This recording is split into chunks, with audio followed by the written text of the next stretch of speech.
Fans बनाने वाले हैं। ओके, तो सोलर फैन में बेसिक वर्किंग प्रिंसिपल क्या है? सोलर एनर्जी जब हम बोलते हैं, सोलर एनर्जी का मेन सोर्स क्या है? ओके, सन है, लेकिन सन में एनर्जी कहाँ से आती है? सन को कोई खाना नहीं देता, हम तो फूड खा लेते हैं, फूड हमें एनर्जी दे देता है। ओके, सुबह से हमने नाश्ता किया है, चाय पी है ना? तो सन को एनर्जी कौन देता है? कॉन्केव मिरर है जो। ओके, सवाल फिर से सुनिएगा, सवाल फिर से सुनिएगा, आखिर भी लास्ट में कोने में आपसे भी जवाब चाहिए, आप लोग बोलते ही नहीं हो। ओके, सो मेरा सवाल ये है, सन के पास इतनी एनर्जी आती कहाँ से है? रिएक्शन से। एग्जैक्टली।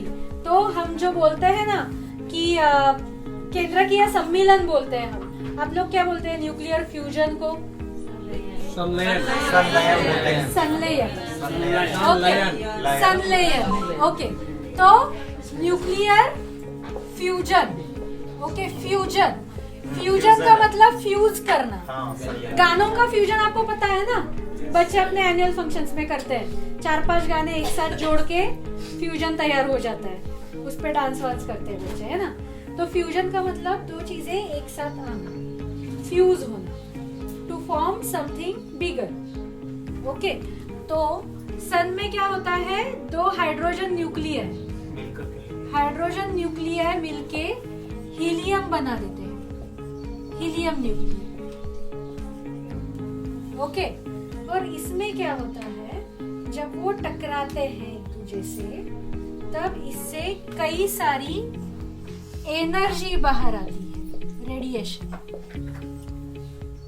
ओके, अब एनर्जी क्या क्या रूप में होती है?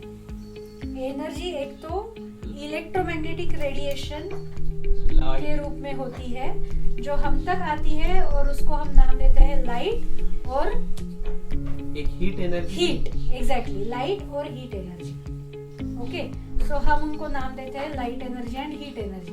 अब हमें पता है, कल हमने देखा हीट एनर्जी मतलब नथिंग बट इंफ्रारेड रेडिएशन, तो वो अगेन रेडिएशन ही है जो हम फील कर रहे हैं अपनी त्वचा से। लाइट जो है हम फील कर रहे हैं अपनी आंखों से। ओके, सो ये एनर्जी जो है ये हम तक पहुंचती है। अब सन के कोर के अंदर सूरज जो है उसको भी एक गर्भ जिसे हम बोलते हैं गाभा। ओके, अपनी अर्थ का है ना, अर्थ का कोर है, कोर के बाहर कुछ फ्लूइड है, मुझे उनके नाम पता नहीं, ज्योग्राफी कच्चा है, सो सॉरी फॉर दैट। उसके बाद फिर मैंटल आता है, फिर क्रस्ट आता है, राइट? वैसे ही सन के भी लेयर्स हैं। जो सन है, सन का भी एक कोर है। ओके, हम उसको काट देते हैं, सपोज ये सन का कोर है, उसके बाहर एक लेयर रहता है, उसके बाहर एक लेयर रहता है, और उसके बाहर है। ओके, तो कोर है, उसके बाद यहाँ पे रहता है कन्वेक्टिव जोन। कन्वेक्टिव मतलब क्या होता है? कन्वेंशन। हमें पता है ना कि पानी में क्या होता है, पानी जब उबलता है कन्वेक्शन करंट होते हैं ना, संवहन। हाँ, सो जो हीटेड होते हैं वो ऊपर जाते हैं, ठंडी नीचे आता है, वो हीट होता है ऊपर जाता है, ये जो संवहन बोलते हैं हम लोग। तो ये मतलब ये कन्वेक्टिव जोन, यहाँ पे वही होता है, कोर में जो एनर्जी तैयार हो रही है उसका संवहन ये कन्वेक्टिव जोन में होता रहता है। उसके बाद आता है रेडिएटिव जोन। रेडिएशन 3 प्रकार है ऊर्जा ट्रांसफर होने के, conduction, convection and radiation.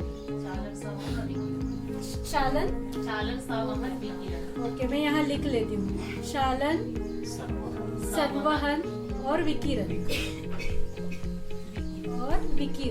Okay, तो ये विकिरण मतलब रेडिएटिव जोन, ये विकिरण करता है, रेडिएशन। ओके, तो कोर से जो कुछ भी एनर्जी आएगी, कन्वेक्टिव सेल्स उसे ऊपर डालते हैं, यहाँ से जितनी एनर्जी बाहर आएगी वो हमें जो लेयर दिखता है सूरज का, उसे हम बोलते हैं फोटोस्फीयर।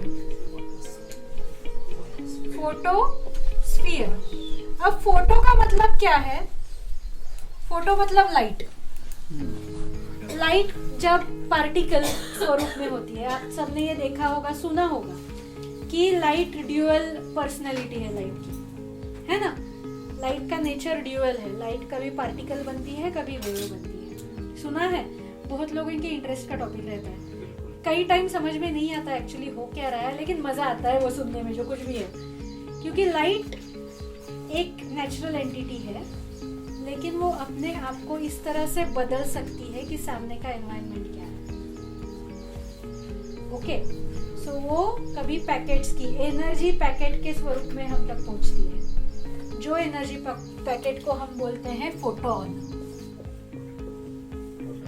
फोटॉन्स, प्रकाश कण, प्रकाश पुंज। ओके, तो यह है पार्टिकल स्वरूप लाइट का। लेकिन जब हम ये देखते हैं कि इंटरफेरेंस हो रहा है कहीं, कभी कभी हम जब दरवाजे का छोटा सा अगर झरोका है जिससे प्रकाश अंदर आ रहा है, तो आप दरवाजे के अराउंड देखोगे लाइट और डार्क ऐसे रेशे बने दिखते हैं, है ना। तो वो इंटरफियरेंस ऑफ लाइट, जब लाइट वेव्स इंटरफियर करते हैं तो वहां पे लाइट वेव की तरह एक्ट करती है। ओके, वेव मतलब तरंग। सो हाइगन्स लॉ में बताया होगा। यस। सो न्यूटन ने क्या बोला था पता है आपको? न्यूटन तो बहुत बड़े शास्त्रज्ञ थे, उनको बहुत माना जाता था। तो न्यूटन ने बताया था कि लाइट जो है वो कणों के रूप में ही ट्रेवल कर रही है, प्रकाश कण। लेकिन वो फोटोन नहीं थे, उनको कुछ और बोला जाता था, कॉर्पस्कल बोला जाता था। ओके, तो उनके रूप में आ रही है। लेकिन अगर हम वो टैली करें, जो कुछ ऑब्जर्व हम करते हैं उससे टैली करें, तो अगर प्रकाश के कण बाहर आ रहे हैं, एनर्जी भी ला रहे हैं, तो इसका मतलब वो जो प्रकाश का सोर्स है उसका मास कम होना चाहिए हर टाइम, है ना, क्योंकि वो कण अपने साथ एनर्जी और मास लेके आ रहे हैं। सो वो घटता जाना चाहिए जो नहीं हो रहा था, तो कुछ और है। सो रेडिएशन चीज क्या है, वो उसके बाद जो हाइगन्स प्रिंसिपल आया, या फिर और इंटरफेरोमीटर, माइकलसन मोरले ने इंटरफेरोमीटर चेक किया, यंग्स एक्सपेरिमेंट फेमस है, डबल स्लिट एक्सपेरिमेंट। यंग्स ने फिर वो एक्सपेरिमेंट किया जहाँ पे बताया गया कि वो न्यूटन गलत था। ओके, न्यूटन को गलत बोला गया तो ऑफ कोर्स ईगो हर्ट होने वाला है लंदन वालों का। ओके, वो बहुत बार हो चुका है, आइंस्टाइन के वक्त भी हो चुका है, तो आइंस्टाइन को पागल करार दिया गया था, ये भी हुआ था। सो लेकिन एक्सपेरिमेंट जो साबित कर चुके, तो हर बार थ्योरी सही होती है ऐसे नहीं, वो भले ही कोई भी दे। जैसे एरिस्टोटल का हमने सुना कल, राइट? एरिस्टोटल ने अर्थ के अराउंड सब घूम रहा है बताया था, लेकिन ऑब्जर्वेशंस के बाद हमें पता चला कि ये गलत है। तो एरिस्टोटल कितना भी बड़ा तत्वज्ञ क्यों ना हो, गलत है तो गलत है थ्योरी, तो फिर सही थ्योरी हम पढ़ाने लगे। गैलीलियो ने जो 400 साल पहले बोला था, गैलीलियो को जो हाउस अरेस्ट किया था उस पर केस चल रही थी, मुकदमा चल रहा था। कितने साल पता है? गैलीलियो तो कब का गुजर गए, 1642 या समवेयर उनकी डेथ ईयर है, डेथ हुई। लेकिन उनका न्याय कब मिला पता है? 1992 में पोप ने उनको, जो वेटिकन सिटी है जहाँ पे मुकदमा चल रहा था, उन्होंने 1992 में वो मुकदमा हटा दिया, कहे कि गैलीलियो सही थे, निर्दोष थे, उन्होंने जो कहा वो सही है। लेकिन टीचर्स लोग पहले से जो सच है वही पढ़ाते आए। जब से गैलीलियो ने कहा ये सही है, उसके लिए हमें प्रूफ मिले, ओके, साइंटिफिक प्रूफ मिले, आधार, उसके आधार पे टीचर्स लोग सबको यही पढ़ाते आए जो गैलीलियो ने बोला था। तो 1990 तक हम नहीं रुके, हमने गलत चीज नहीं पढ़ी। हम जो पढ़ा रहे थे, सही पढ़ा रहे थे, वो कोर्ट में कुछ भी चलता रहे, जो सही है वो सही है। ओके, वैसे ही न्यूटन ने जो था, न्यूटन कितना भी बड़ा हो, गलत बोला है तो गलत बोला है। तो ये यंग्स ने साबित कर दिया कि न्यूटन वाज रॉन्ग, आइंस्टाइन ने साबित कर दिया न्यूटन वाज रॉन्ग। लेकिन ऑफ कोर्स न्यूटन ने कई सारे काम करके रखे, उनमें से एक दो गलत थे। ओके, लेकिन वो गलत थे। तो यहाँ पे हमें पता चला कि लाइट जो ट्रैवल करती है एनर्जी पैकेट्स के रूप में या फिर वेव के रूप में। ओके, और कोर में जो तैयार होता है, अपना सूरज इतना बड़ा है, हमने देखा कि सूरज अर्थ का तो 13,000 किलोमीटर ना, इससे 100 गुना बड़ा, उतना किलोमीटर सन का डायमीटर है। ओके, सो 13 लाख किलोमीटर बड़ा है सन। 10 गुना। ओके, अर्थ से 100 गुना बड़ा, 13 लाख गुना बड़ा, 13 लाख किलोमीटर डायमीटर है। ये डायमीटर में यहाँ पे कोर पे फोटोन तैयार हो रहे हैं, प्रकाश तैयार हो रहा है। विजिबल लाइट के जो फोटॉन्स रहते हैं वो फोटोस्फीयर तक आने में पता है आपको कितना समय लगता है? धरती तक का तो पता है 8 मिनट। धरती तक का तो पता है 8 मिनट लगते हैं। ये फोटोस्फीयर के और हमारे बीच जो अंतर है वो है 150 मिलियन किलोमीटर, है ना, 150 मिलियन किलोमीटर। ये है अपनी धरती। यहाँ पहुंचने में उनको लगता है 8 मिनट का समय। 8 मिनट 6 सेकंड। ओके, लेकिन ये कोर से फोटोस्फीयर तक आने के लिए इसे लगभग एक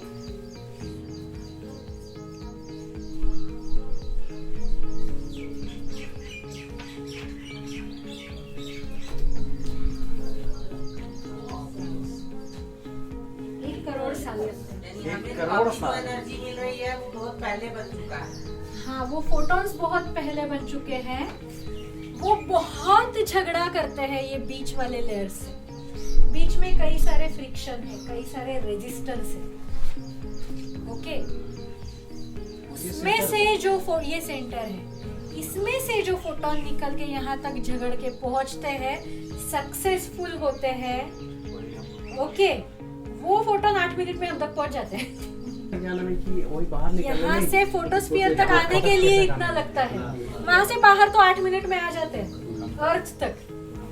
ओके, तो हमें तो ऐसे बिना दिक्कत यहाँ से मिल जाते हैं। लेकिन ये इतनी सारी एनर्जी हमें दिख रही है पूरे दिन में, इतने सारे फोटॉन्स हमें मिल रहे हैं, तो सोचिए कि इसके कोर में कितने बन रहे हैं,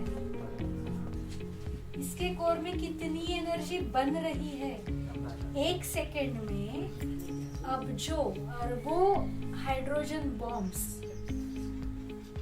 जब फूटेंगे तब जितनी एनर्जी बनेगी उतनी एनर्जी सन में 1 सेकेंड में बन रही है। एक हाइड्रोजन बॉम्ब ने हिरोशिमा और नागासाकी एक बॉम्ब्स ने बर्बाद कर दिया है।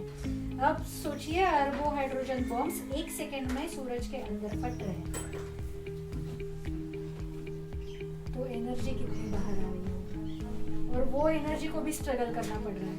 सो दुनिया में सिर्फ इंसान ही नहीं है जो स्ट्रगल करके सक्सेसफुल होता है, फोटॉन्स भी है। सो नेचर में हर चीज स्ट्रगल से गुजरती है।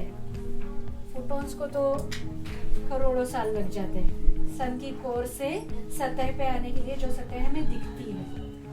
इसके बाहर भी सन का एटमॉस्फेयर है, उसे बोलते हैं कोरोना। कोरोना, ये अभी वायरस का भी नाम है। कोरोना का एक्चुअल मतलब मुकुट है ना, मुकुट जो रहता है सर के, ताज। ओके, ताज, क्राउन, यस। तो ये सन का क्राउन है, ऐसे मतलब दिखता है इसलिए फोटोज में, तो उसका नाम कोरोना रख दिया था। ओके, उस वक्त वायरस तो नया नया है, ये पुराना है। ओके, सो अब अपने फोटोस्फीयर का जो टेम्परेचर रहता है वो सिर्फ 6000 डिग्री सेल्सियस है, सिर्फ 6000 डिग्री सेल्सियस। ओके, कोर में जो तापमान है वो लगभग 1 लाख डिग्री सेल्सियस तक है। ओके,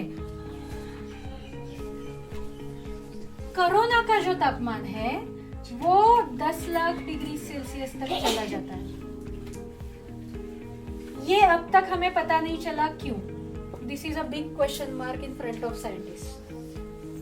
ओके, ये चीज हमें विश्व के, हमने कल इतना सारा देखा कि ये पता है विश्व का, वो पता है, वो पता है। हम सब एक ऐसे ऑड थे, मतलब क्या बोलते हैं, आश्चर्य से ये हो चुके थे, राइट। लेकिन हमारे विश्व के नॉलेज का 1% भी हिस्सा नहीं है। इतनी सारी चीजें अनजान है, अननोन है। उसमें से एक हमारा सन, हमारा अपना तारा, जिससे उसी के एटमॉस्फेयर में ये यहाँ से सब कम कम होते जा रहा है टेम्परेचर। हम जो देख रहे हैं उसका टेम्परेचर है 6000 डिग्री सेल्सियस, वहां पे हमें विजिबल लाइट मिलता है वहां से। लेकिन उसके आगे जो कोरोना है सतह के बाहर जो हमें दिखती है उसे बोलते हैं विजिबल पार्ट ऑफ सन। उसके आगे जो सतह है वो दिखती नहीं है हमें, लेकिन उसका टेम्परेचर अचानक से बढ़ रहा है। वो क्यों बढ़ रहा है हमें पता नहीं अब तक। ओके, सो ये है अपना तारा जिसकी वजह से एनर्जी मिल रही है, जिसकी वजह से हम जिंदा हैं और हम इतनी सारी अलग अलग टाइप की एनर्जीज प्रोड्यूस कर रहे हैं, यूज कर रहे हैं। सो सन का एनर्जी का रीजन जो है वो क्या बताया मैंने, न्यूक्लियर फ्यूजन। ओके, मतलब क्या बोला आपने, नाभिकीय संलयन। नाभिकीय संलयन। ओके, तो वो हुआ। ओके, न्यूक्लियर फ्यूजन हुआ, कई सारी एनर्जी बनी, वो अब हम तक आ रही है। ओके, फोटॉन्स के रूप में, ऑफ कोर्स रेडिएशन है। तो अर्थ जो है यहाँ पे अपनी अर्थ का एटमॉस्फेयर है। ओके, ये अर्थ है अपनी, उसके अराउंड ये जो है एटमॉस्फेरिक लेयर्स हैं अपने अलग अलग, जिसे हम वायुमंडल बोलते हैं, वातावरण बोलते हैं, राइट। सो ये है। अब वायुमंडल क्या करता है, वायुमंडल अलग अलग गैसेस से बना है, नाइट्रोजन है, ऑक्सीजन है, कार्बन है ना, मैक्सिमम नाइट्रोजन है। तो वायुमंडल ये जो एनर्जी आ रही है उसको एब्सॉर्ब कर लेता है। सो सन से जितनी एनर्जी आएगी उससे कुछ एनर्जी हम एब्सॉर्ब कर लेते हैं, कुछ बाहर जैसे रिफ्लेक्ट कर देते हैं। 100% एनर्जी सन से आने वाली एब्सॉर्ब नहीं होगी। Okay, so 70% energy is absorbed by our वायुमंडल। सन से कई सारी एनर्जी आ रही है, उसमें से 70% जो है वो वायुमंडल एब्सॉर्ब कर रहा है, 30% जो है वो अर्थ रिफ्लेक्ट कर रही है, बाहर की ओर रिफ्लेक्ट कर रही है। ओके, तो 70% वायुमंडल एनर्जी एब्सॉर्ब कर रहा है सन की, लेकिन वो भी 100% नहीं है, 70% ही है। 30% energy is reflected back in the space by earth. Okay, pressure, volume and RT. Okay, ये तो कांस्टेंट्स है। Okay, R is a constant. Okay, ये गैस इक्वेशन है सिंपल। ये प्रेशर है, ये वॉल्यूम है, ये temperature. So P is directly proportional to T. सो टेम्परेचर बढ़ता है, वहाँ हाई प्रेशर जोन क्रिएट होते हैं, लो टेम्परेचर जगह पे लो प्रेशर जोन क्रिएट होते हैं, हाई प्रेशर की जगह से लोअर प्रेशर की ओर हमेशा एनर्जी फ्लो होती है। वायु जो है, विंड्स जो है वो फ्लो होती है high pressure to low pressure. Okay, so winds बहती है, विंड्स की वजह से भी एनर्जी ट्रांसफर होती है। फिर ये जो है, ये सब चीजें वायुमंडल में होती है। उसी वक्त ओशन तक जितनी एनर्जी पहुंचती है, जितनी धूप पहुंचती है, समंदर में से पानी वेपराइज होता है उसी एनर्जी की वजह से, और उस वेपराइजेशन की वजह से होते हैं क्लाउड्स तैयार, जो क्लाउड्स की वजह से रेन होता है, बारिश होती है। बारिश की वजह से यहाँ पे फिर वेजिटेशन होता है। वेजिटेशन में क्या होता है, जो ग्रीन वनस्पतियां हैं वो क्या करती है, प्रकाश संश्लेषण करती है, या फिर फोटोसिंथेसिस, राइट।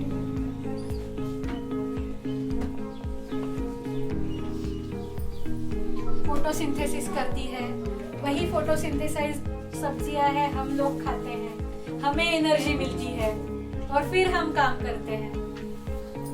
तो ये सब हो रहा है, उसका मूल क्या है, सन। ओके, सूरज। सो सूरज से जो एनर्जी आ रही है वो कई अलग अलग तरीके से हमें मिल रही है। ओके, तो ये एनर्जी, इतनी एनर्जी हमें मिल रही है सन पे। 1 घंटे में जितनी एनर्जी बनती है वो एनर्जी पूरी अर्थ ग्लोब जो है अपना, पूरा ग्लोबल पावर कंजम्पशन जो है 1 साल में, उससे ज्यादा। ऊर्जा अक्षयता नियम, energy can not be converted nor be destroyed, right. It can be converted from one form of energy to other form, है ना। एक फॉर्म से दूसरा फॉर्म हम बना सकते हैं। यहाँ पे हमने क्या किया, इन्हें हम बोलते हैं सोलर बैटरी, सोलर सेल, या फिर फोटोवोल्टाइक सेल। फोटोवोल्टाइक, फोटो मतलब लाइट, वोल्टा मतलब इलेक्ट्रिसिटी। वोल्टेज जो हम बोलते हैं। ओके, तो लाइट इस पे गिर के ये क्या करेंगे, तो इसमें जो मटेरियल यूज किया गया है, ओके, तो वो मटेरियल क्या करेगा, अपने इलेक्ट्रॉन्स फ्री कर देगा, क्योंकि एनर्जी ले रहा है। कल हमने देखा ना, एक्साइट हो जाते हैं इलेक्ट्रॉन एक्साइट हो गए तो कुछ जगह उनकी खाली हो गई, और जब ये इलेक्ट्रॉन्स एक्साइट होके मूव करते हैं तो मूविंग इलेक्ट्रॉन्स और moving charges is nothing but electricity, तो करंट जनरेट हो गया। उस करंट पे तो फोटोवोल्टाइक सेल से हमने इलेक्ट्रिसिटी जनरेट कर दी, वो इलेक्ट्रिसिटी से इलेक्ट्रिक मोटर चला रहा है, तो ये मोटर चलेगी इलेक्ट्रिसिटी यूज करके। इस मोटर को हमने लगा दिया पंखा, तो यही एनर्जी, इलेक्ट्रिकल एनर्जी हमने मैकेनिकल में ट्रांसफॉर्म कर दी। सो सोलर एनर्जी हमने फाइनली मैकेनिकल में कन्वर्ट की। ओके,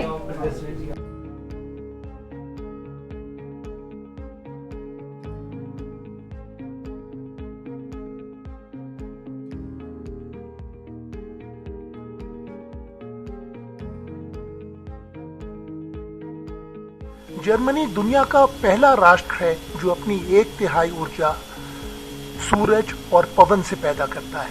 देखें कि एक सोलर फैन किस तरह से काम करता है। ये उसका प्लास्टिक का प्रोपेलर है और ये छोटा सा टॉय मोटर है, और अब इस पंखे को टॉय मोटर की एक्सिल में टाइट फिट कर देते हैं, और मोटर से 2 इलेक्ट्रिकल लीड्स निकल रही हैं, 2 तार निकल रहे हैं, और इनको एक स्टैंड पर 2 स्क्रूज के साथ में फिट कर देते हैं। और ये पंखा जो है बिल्कुल फ्रीली घूमना चाहिए। और ये छोटा सा एक सोलर पैनल है, और इसके पीछे 2 तार लगे हैं जो क्रोकोडाइल टिप से हम दोनों स्क्रू के साथ में जोड़ देते हैं। अब इस पूरी असेंबली को अगर हम धूप में रखेंगे तो सोलर पैनल बिजली पैदा करेगा, और जिससे ये पंखा गोल गोल और फर घूमेगा। अगर आप सोलर पैनल को ढक देंगे तो ये पंखा बंद हो जाएगा, और हाथ हटाते ही सूर्य की रोशनी में ये पंखा तेजी से घूमता रहेगा। आप इस तरह से इससे खेल सकते हैं, और यहाँ पर आप देख रहे हैं कि बच्चों को इस तरह की जो ग्रीन एनर्जी है उससे खेलने में अपार आनंद आएगा।